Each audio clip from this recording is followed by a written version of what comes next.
Hi, my name is Dylan and I work at UBC, and today I'll be showing you how to change a light bulb on a Safezone. So first you're going to need a 6mm Allen wrench to remove the top 8 bolts.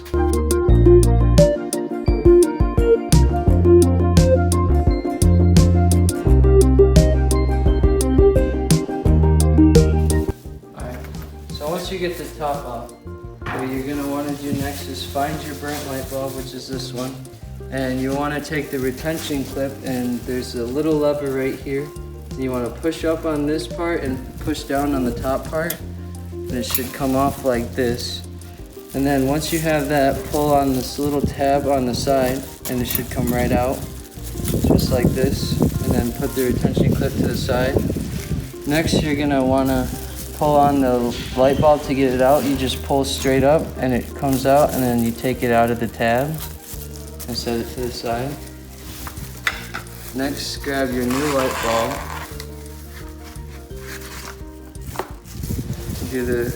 Put it right in the socket, and you just push straight down and it should go in.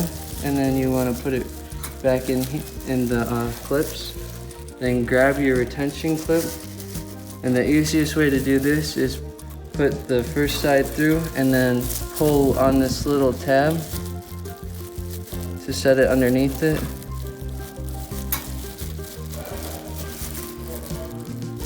Like that. Then next, flip it upwards. So all you have to do is push it over a little bit and pull down on this tab, and you got yourself a new light bulb. And then after that, put the top back on with the 6mm Allen wrench, and